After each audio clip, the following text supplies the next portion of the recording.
कर्ज में डूबे श्रीहरि बालाजी महाराज की कहानी। एक बार समस्त देवताओं ने मिलकर एक यज्ञ करने का निश्चय किया। यज्ञ की तैयारी पूर्ण हो गई। तभी वेद ने एक प्रश्न किया तो एक व्यवहारिक समस्या आ खड़ी हुई। ऋषि मुनियों द्वारा किए जाने वाले यज्ञ की हविष्य तो देवगण ग्रहण करते थे, लेकिन देवों द्वारा किए गए यज्ञ की पहली आहुति किसकी होगी? यानी सर्वश्रेष्ठ देव का निर्धारण जरूरी था, जो फिर अन्य सभी देवों को यज्ञ भाग प्रदान करे। ब्रह्मा विष्णु महेश परम आत्मा है। इनमें से श्रेष्ठ कौन है, इसका निर्णय आखिर हो तो कैसे? भृगु ने इसका दायित्व संभाला। वह देवों की परीक्षा लेने चले। ऋषियों से विदा लेकर वह सर्वप्रथम अपने पिता ब्रह्मदेव के पास पहुंचे। ब्रह्मा जी की परीक्षा लेने के लिए भृगु ने उन्हें प्रणाम नहीं किया। इससे ब्रह्मा जी अत्यंत कुपित हुए और उन्हें शिष्टता सिखाने का प्रयत्न किया। भृगु को गर्व था कि वह तो परीक्षक है, परीक्षा लेने आए हैं। पितापुत्र का आज क्या रिश्ता? भृगु ने ब्रह्मा देव से अशिष्टता कर दी। ब्रह्मा जी का क्रोध बढ़ गया और अपना कमंडल लेकर पुत्र को मारने भागे। भृगु किसी तरह वहां से जान बचाकर भाग चले आए। इसके बाद वह शिव जी के लोक कैलाश गए। भृगु ने फिर से धृष्टता की। बिना कोई सूचना का शिष्टाचार दिखाए या शिव गणों से आज्ञा लिए सीधे वहां पहुंच गए, जहां शिव जी माता पार्वती के साथ विश्राम कर रहे थे। आए तो आए, साथ ही अशिष्टता का आचरण भी किया। शिव जी शांत रहे, पर भृगु न समझे। शिव जी को क्रोध आया तो उन्होंने अपना त्रिशूल उठाया। भृगु वहां से भागे। अंत में वह भगवान विष्णु के पास क्षीर सागर पहुंचे। श्री हरि शेष शैया पर लेटे निद्रा में थे और देवी लक्ष्मी उनके चरण दबा रही थी। महर्षि भृगु 2 स्थानों से अपमानित करके भगाए गए थे।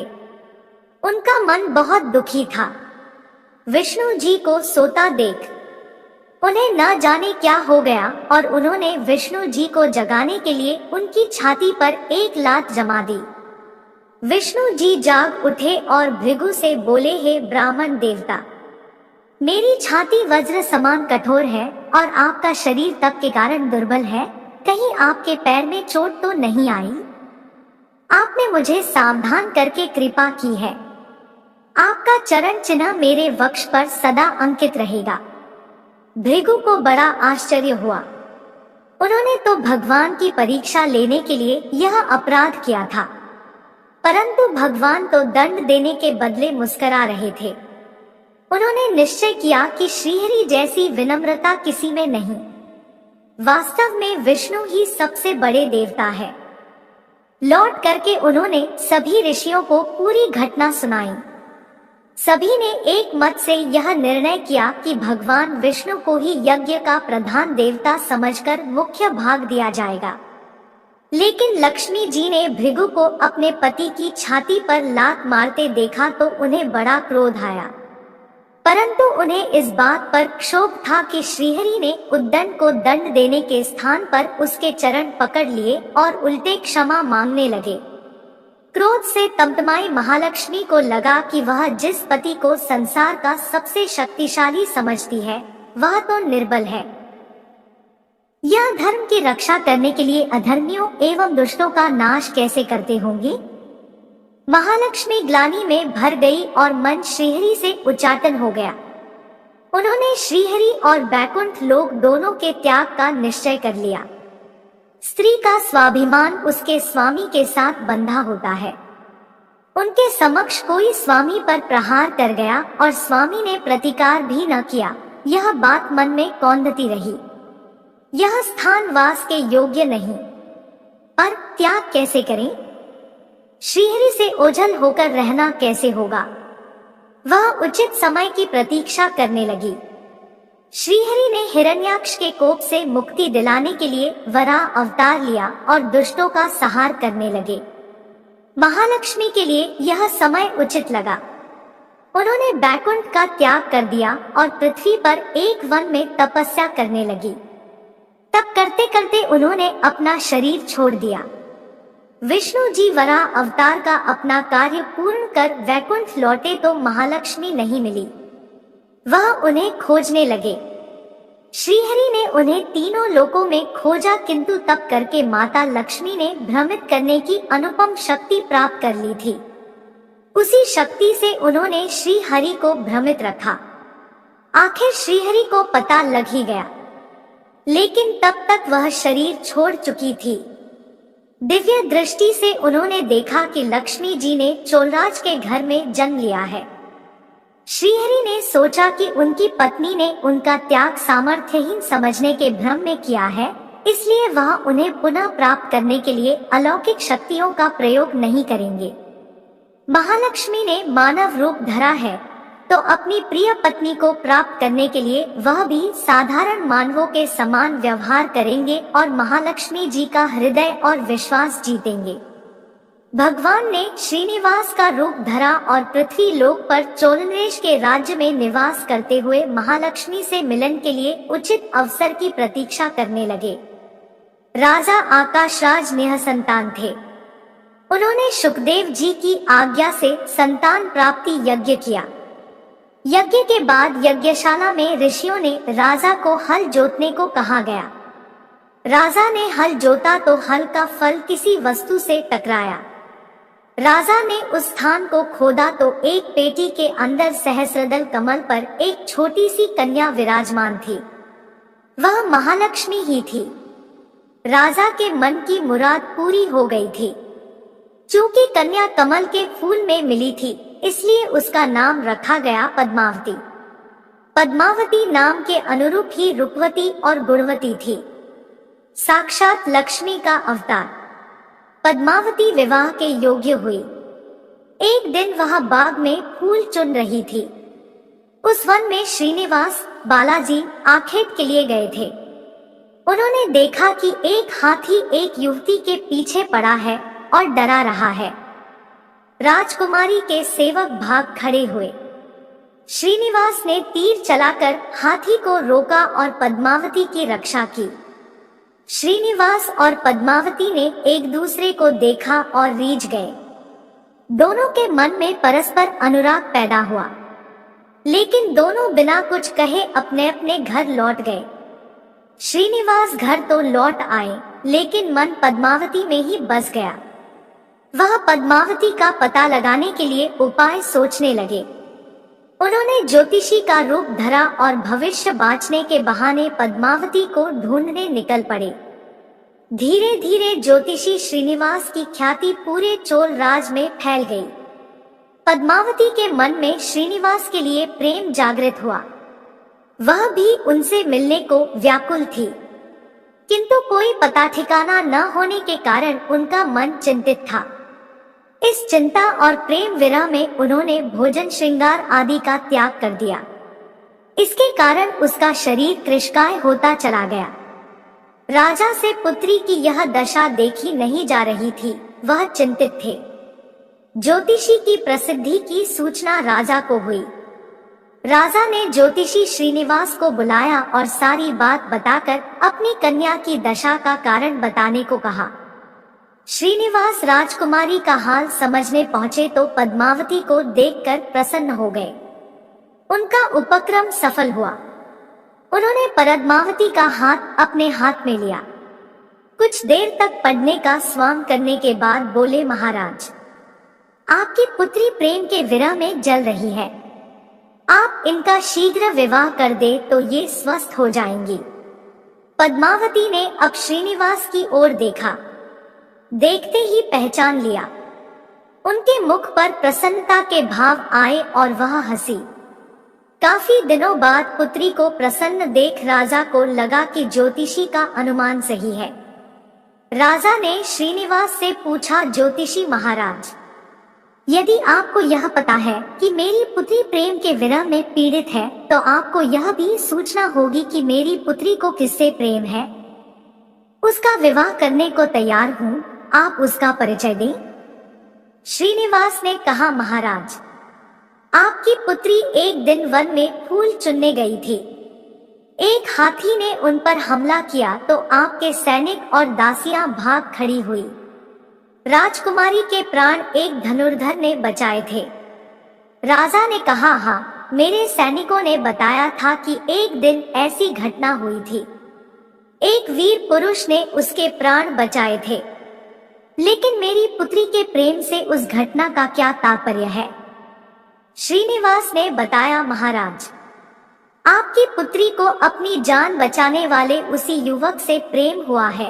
राजा के पूछने पर श्रीनिवास ने कहा, वह कोई साधारण युवक नहीं बल्कि शंख चक्रधारी स्वयं भगवान विष्णु ही है। इस समय बैकुंठ को छोड़कर मानव रूप में श्रीनिवास के नाम से पृथ्वी पर वास कर रहे हैं। आप अपनी पुत्री का विवाह उनसे करें, मैं इसकी सारी व्यवस्था करा दूंगा। यह बात सुनकर राजा प्रसन्न हो गए कि स्वयं विष्णु उनके जमाई बनेंगे। श्रीनिवास और पद्मावती का विवाह तय हो गया। श्रीनिवास रूप में श्रीहरि ने शुकदेव के माध्यम से समस्त देवी देवताओं को अपने विवाह की सूचना भिजवा दी। शुकदेव की सूचना से सभी देवी देवता अत्यंत प्रसन्न हुए।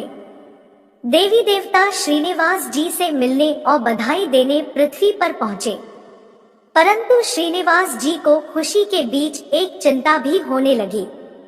देवताओं ने पूछा, भगवान, संसार की चिंता हरने वाले आप इस उत्सव के मौके पर इतने चिंतातुर क्यों हैं? श्रीनिवास जी ने कहा, चिंता की बात तो है ही, धन का अभाव। महालक्ष्मी ने मुझे त्याग दिया, इस कारण धनहीन हो चुका हूँ। स्वयं महालक्ष्मी ने तब से शरीर त्याग मानव रूप लिया है और पिछली स्मृतियों को गुप्त कर लिया है। इस कारण उन्हें यह सूचना नहीं है कि वह महालक्ष्मी का स्वरूप है। वह तो स्वयं को राजकुमारी पद्मावती ही मानती है। मैंने निर्णय किया है कि जब तक उनका प्रेम पुनः प्राप्त नहीं करता, अपनी माया का उन्हें आभास नहीं कराऊंगा। इस कारण मैं एक साधारण मनुष्य का जीवन व्यतीत कर रहा हूँ, और वह है राजकुमारी। राजा की पुत्री से शादी करने और घर बसाने के लिए धन, वैभव और ऐश्वर्य की जरूरत है। वह मैं कहां से लाऊं? स्वयं नारायण को धन की कमी सताने लगी। मानव रूप में आए प्रभु को भी विवाह के लिए धन की आवश्यकता हुई। यही तो ईश्वर की लीला है। जिस रूप में रहते हैं उस योनि के जीवों के सभी कष्ट सहते हैं। श्रीहरि विवाह के लिए धन का प्रबंध कैसे हो, इस बात से चिंतित है। देवताओं ने जब यह सुना तो उन्हें आश्चर्य हुआ। देवताओं ने कहा, कुबेर आवश्यकता के बराबर धन की व्यवस्था कर देंगे। देवताओं ने कुबेर का आह्वान किया तो कुबेर प्रकट हुए। कुबेर ने कहा, यह तो मेरे लिए प्रसन्नता की बात है कि आपके लिए कुछ कर सकूं। प्रभु, आपके लिए धन का तत्काल प्रबंध करता हूँ। कुबेर का कोष आपकी कृपा से ही रक्षित है। श्रीहरि ने कुबेर से कहा, यक्षराज कुबेर, आपको भगवान भोलेनाथ ने जगत और देवताओं के धन की रक्षा का दायित्व सौंपा है। उसमें से धन मैं अपनी आवश्यकता के हिसाब से लूंगा अवश्य, पर मेरी एक शर्त भी होगी। श्रीहरि कुबेर से धन प्राप्ति की शर्त रख रहे हैं। यह सुनकर सभी देवता आश्चर्य में पड़ गए।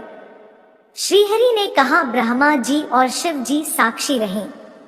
कुबेर से धन ऋण के रूप में लूंगा, जिसे भविष्य में ब्याज सहित चुकाऊंगा। श्रीहरि की बात से कुबेर समेत सभी देवता विस्मय में एक दूसरे को देखने लगे। कुबेर बोले, भगवान, मुझसे कोई अपराध हुआ तो उसके लिए क्षमा कर दें, पर ऐसी बात न कहें। आपकी कृपा से विहीन होकर मेरा सारा कोष नष्ट हो जाएगा। श्रीहरि ने कुबेर को निश्चिंत करते हुए कहा, आपसे कोई अपराध नहीं हुआ। मैं मानव की कठिनाई का अनुभव करना चाहता हूँ। मानव रूप में उन कठिनाइयों का सामना करूंगा जो मानव को आती है।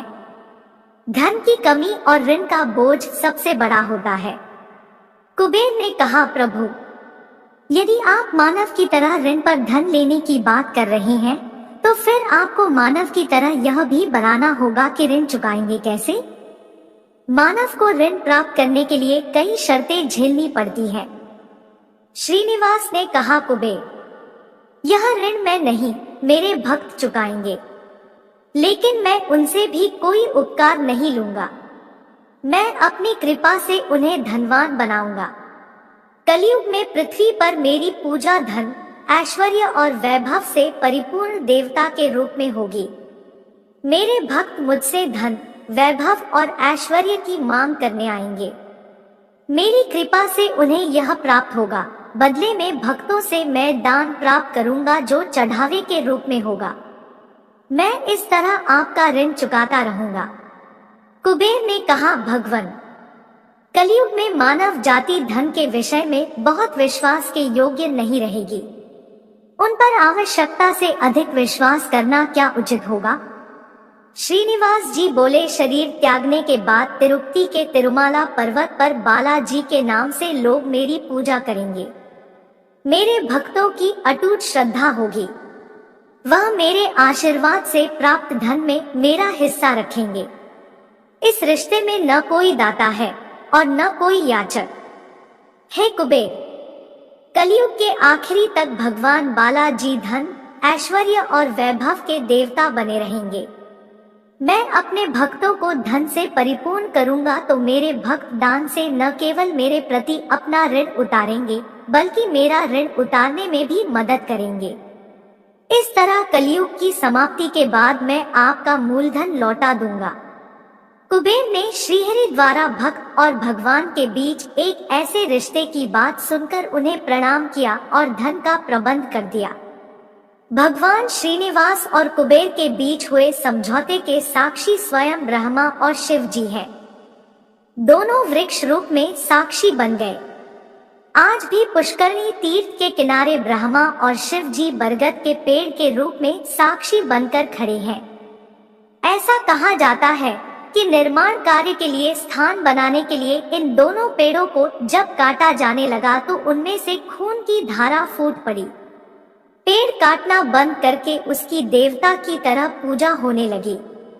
इस तरह भगवान श्रीनिवास, बालाजी और पद्मावती महालक्ष्मी का विवाह पूरे धूमधाम से हुआ, जिसमें सभी देवगण पधारे। भक्त मंदिर में दान देकर भगवान पर चढ़ा ऋण उतार रहे हैं, जो कलयुग के अंत तक जारी रहेगा। जय श्री बालाजी महाराज। ऐसी ही और वीडियो के लिए हमारे चैनल को सब्सक्राइब करें।